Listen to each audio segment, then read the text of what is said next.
Hai guys, jadi kita udah sampai di rumah Afra. Yuk kita langsung masuk aja. Hai Afra.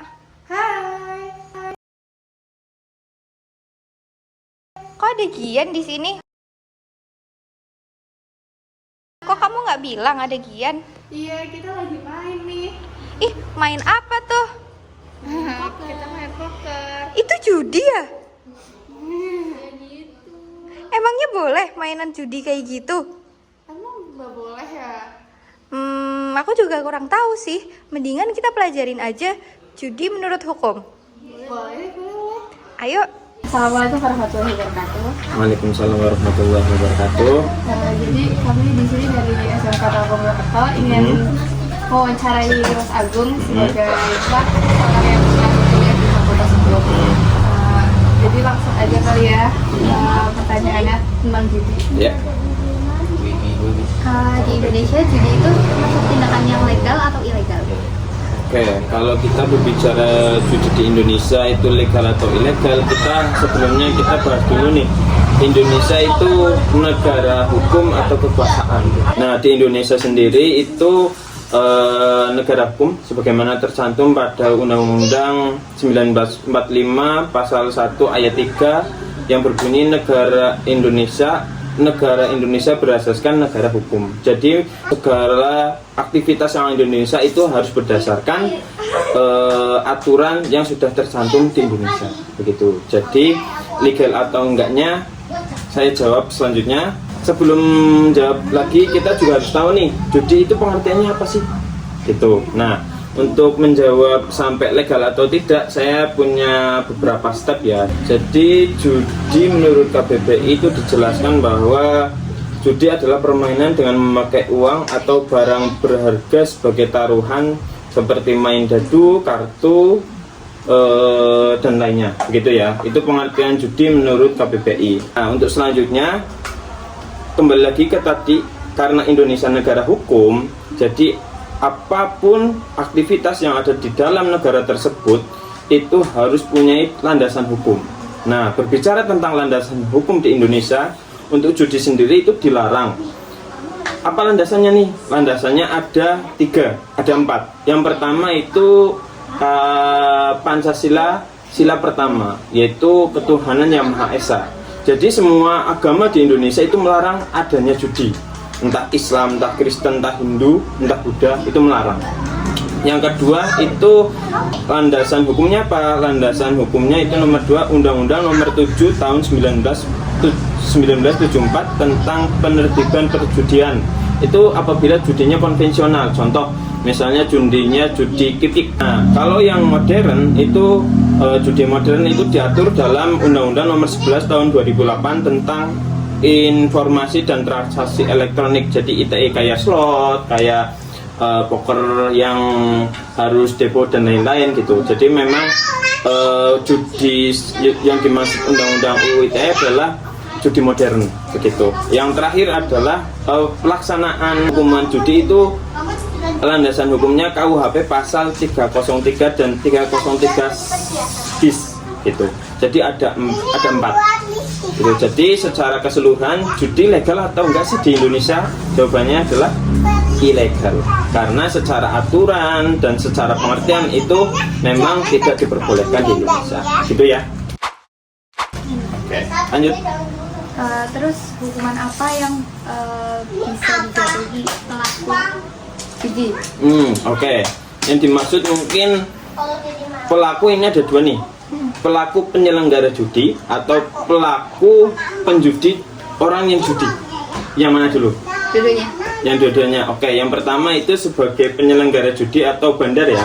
Kalau bandar sendiri itu yang pasti dikenakan itu pasal 303 KUHP bis. Jadi segala perbuatan yang berkaitan dengan perjudian, entah menyelenggarakan judi atau memfasilitasi, itu berarti nanti dikenakan pasal 303 bis, dan jadi hukumannya itu 10 tahun penjara atau denda 1 miliar begitu. Kalau untuk penjudinya dikenakan pasal 303 KUHP. dan itu hukumannya kurang lebih sama, cuma memang lebih ringan. Jadi dia itu 6 tahun dan denda maksimal 25 juta begitu. Kalau penjudinya itu masih di bawah umur, apakah ada hukuman bagi mereka yang masih di bawah umur? Kalau sebenarnya kalau masuk ke KUHP atau Kitab Undang-Undang Hukum Perdata, sebenarnya segala perbuatan yang dilakukan oleh anak di bawah umur itu masuknya ke pengampuan.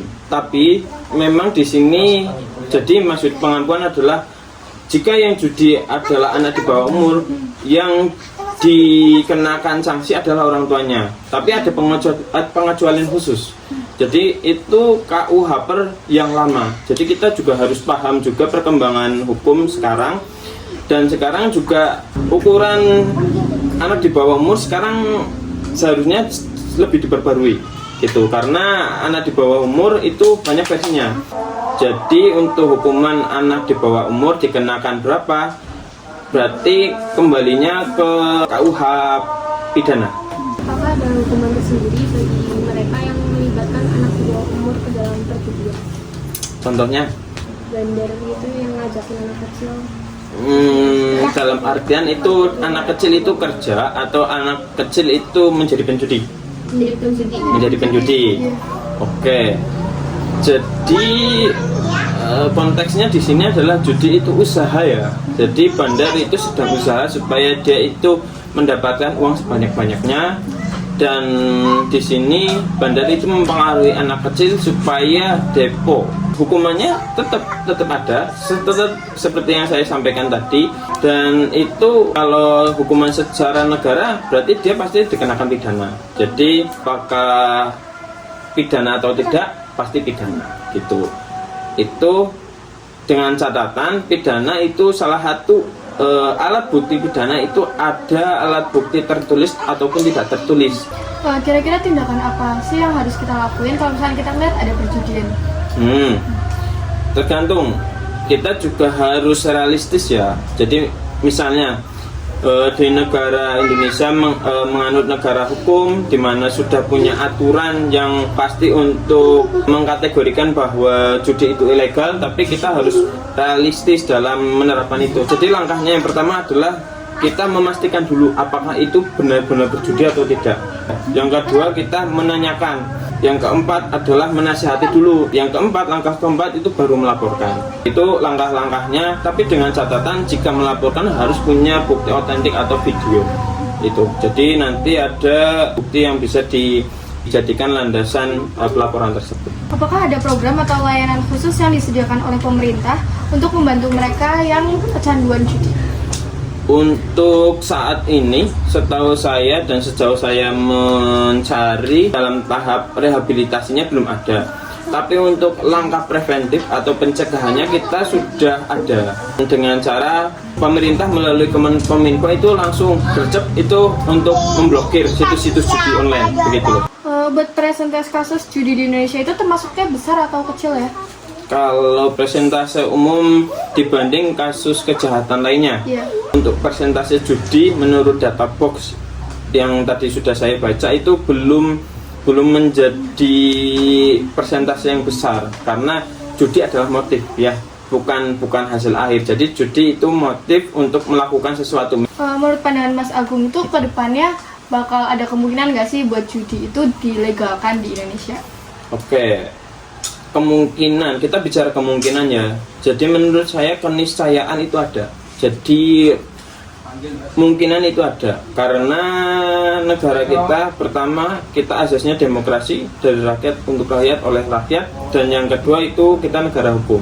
Menurut histori kita itu sudah pernah melegalkan judi pada zamannya Pak Soeharto dulu, tapi memang itu hanya jadi bukan terang-terangan judi, tapi bisa dicari lagi tentang itu. Saya juga masih minim referensi soal itu.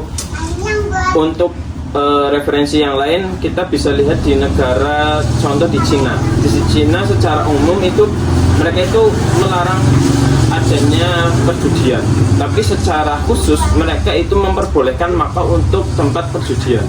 dan Makau itu bagian dari Tiongkok gitu loh. Jadi memang kemungkinan Indonesia pun bisa jadi dengan banyak catatan itu dengan ada pengecualian bahwa ada daerah khusus untuk ekonomi khusus, entah itu pengembangan investasi ataupun yang lain, karena memang judi memang salah satu wisata favorit bagi mereka-mereka yang entah punya banyak uang, entah punya banyak senang bermain gitu. Jadi untuk saat ini memang kiblat para penjudi di seluruh dunia itu di Makau gitu, di Cina. Jadi memang ada kemungkinan itu, tapi kita berharap untuk Indonesia kedepannya jangan sampai ada seperti itu. Itu paling dari saya. Tuh, kalian udah denger judi menurut hukum kan? Yakin masih mau main judi lagi? Enggak. Kita nggak bakal main judi lagi kok.